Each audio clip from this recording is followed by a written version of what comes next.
सीधा सवाल में बात होगी मां वैष्णो देवी की, माता वैष्णो देवी के दरबार की और हिंदू मुस्लिम तकरार की। आप कहेंगे ये क्या बोल रहे हैं, हो ही नहीं सकता। अरे भाई, जो भी गया है माता वैष्णो देवी के दरबार में, आप हो, मैं भी गया हूं, पौड़ी पौड़ी चढ़ते जा, जय माता दी करते जा, गाते गाते वो 14 किलोमीटर का फासला आदमी तय कर लेता है। और उसमें मददगार कौन होता है?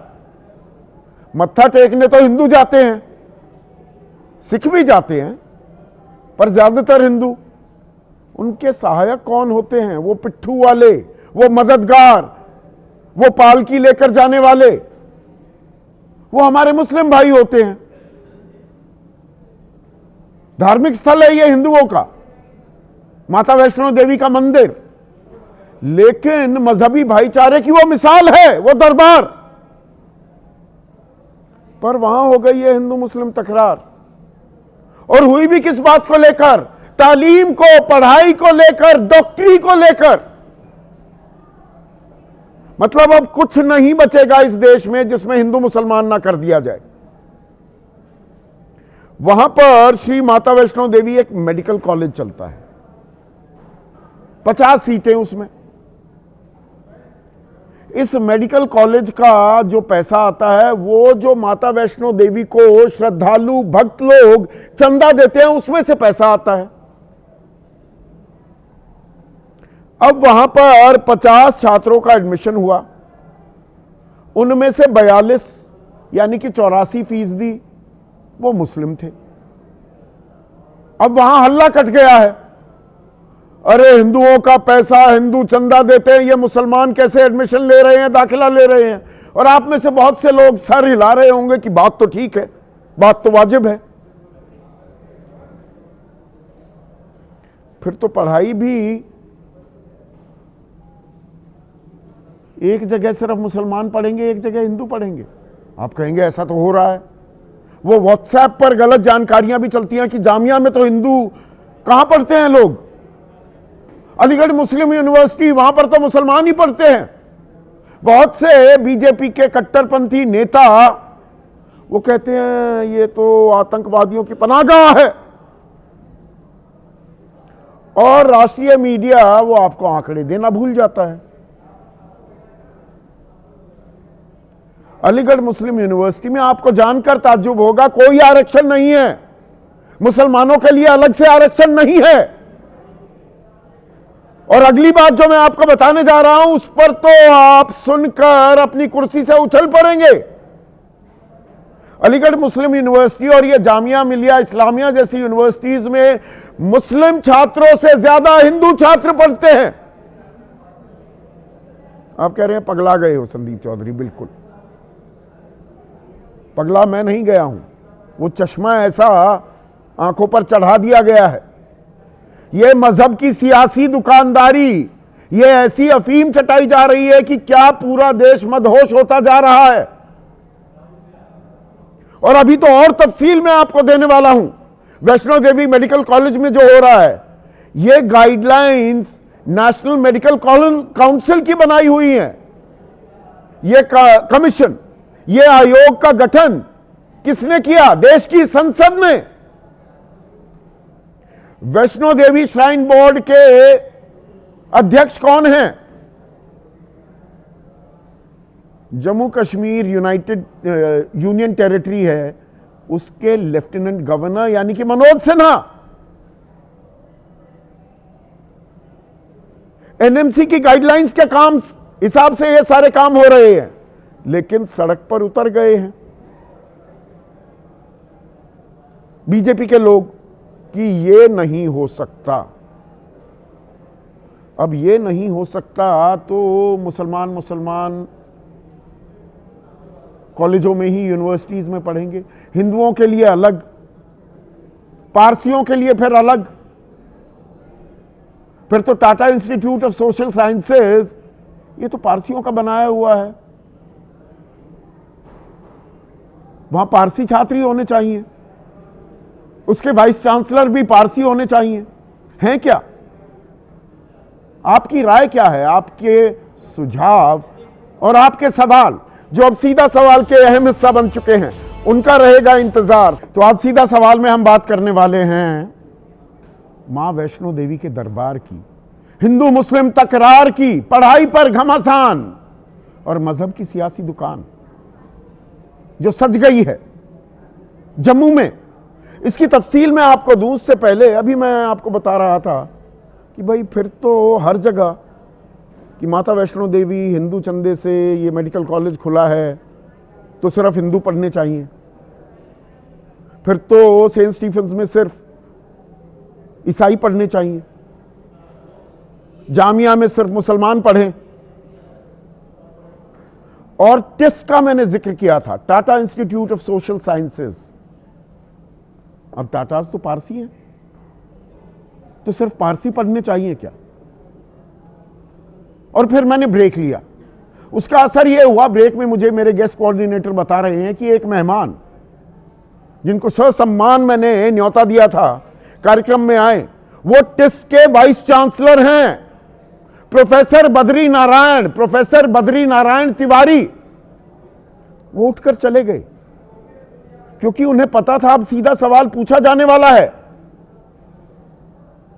फिर एक पारसी संस्थान में एक हिंदू वाइस चांसलर कैसे बना हुआ है? यह किस तरह की सियासी दुकान सज रही है मजहब के नाम पर?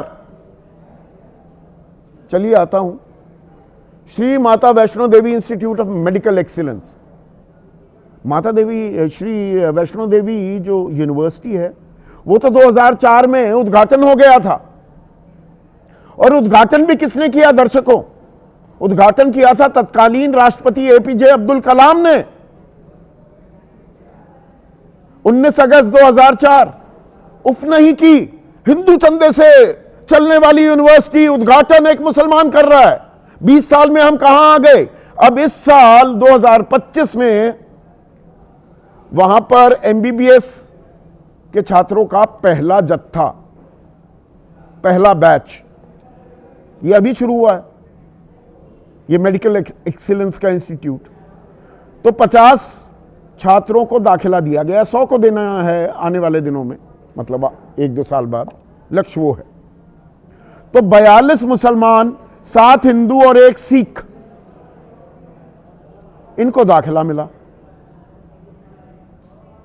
और दाखिले में जो प्रक्रिया नेशनल मेडिकल काउंसिल, जो राष्ट्रीय चिकित्सा परिषद है, और यह बनाई गई है संसद द्वारा 2019 में, 2019 का जो कानून है उसके तहत यह चलती है। अब इसकी गाइडलाइंस क्या हैं, दिशा निर्देश क्या हैं? कि उन छात्रों को दाखिला दिया जाएगा नीट की मेरिट लिस्ट के आधार पर, जो वरीयता में ऊपर आए हैं। तो यहां पर board of professional entrance examination BOPEE, इसने कुल मिलाकर 5,865 छात्र जो नीट में उत्तीर्ण हुए, उनमें से 2,000 को काउंसलिंग के लिए बुलाया। और फिर ये 42 छात्र मुसलमान, 7 हिंदू, 1 सिख, इनको दाखिला दे दिया गया श्री वैष्णो देवी मेडिकल कॉलेज में। प्रबंधन ने एनएमसी को कहा था कि भाई नहीं, हिंदू छात्रों के लिए ही करिए। उन्होंने कहा ऐसा नहीं हो सकता, यह कायदा ये है, यह कानून है, और आप कोई माइनॉरिटी इंस्टीट्यूट तो है ही नहीं। और माइनॉरिटी इंस्टीट्यूट में भी मैं आपको बता दूं, अलीगढ़ मुस्लिम यूनिवर्सिटी में कोई आरक्षण नहीं है मुस्लिम छात्रों के लिए। यह गलत व्हाट्सएप ज्ञान और आतंकी पनाहगाह बता दिया जाता है अलीगढ़ मुस्लिम यूनिवर्सिटी को। आपको यह जानकर हैरानी होगी, centre for study and research CSR और NOUS, इन्होंने एक रिसर्च की, और इस रिसर्च में 23 जो यूनिवर्सिटीज मुस्लिम माइनॉरिटी यूनिवर्सिटीज हैं, उनमें 55% छात्र हिंदू हैं। दिमाग में कुछ बल्ब जला? थी यह जानकारी?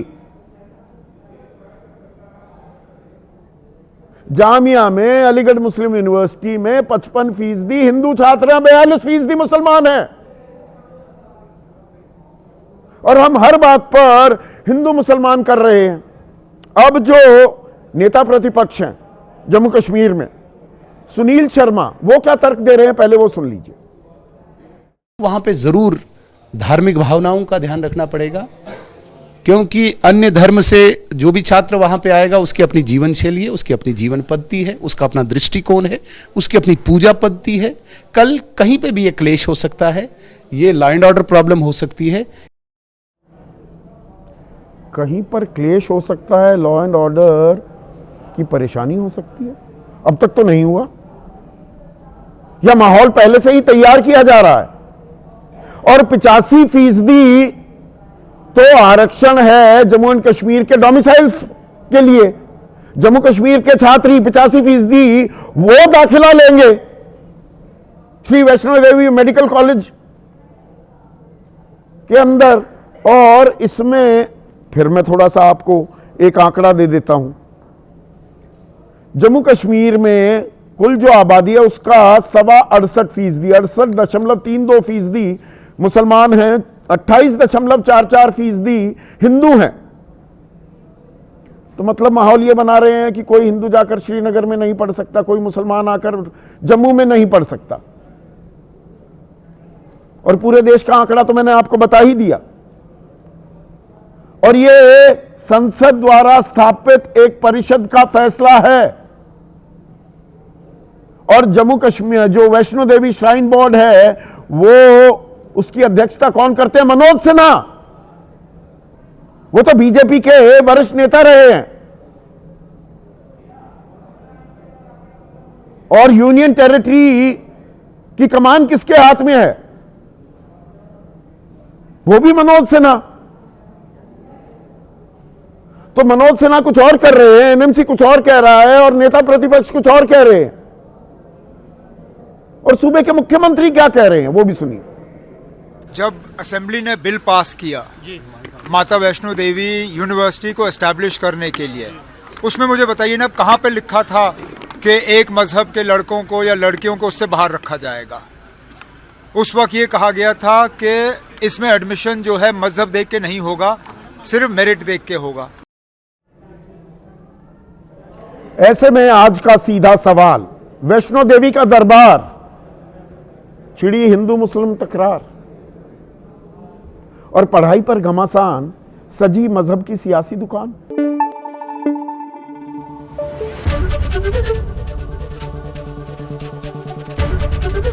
एबीपी न्यूज आपको रखे आगे।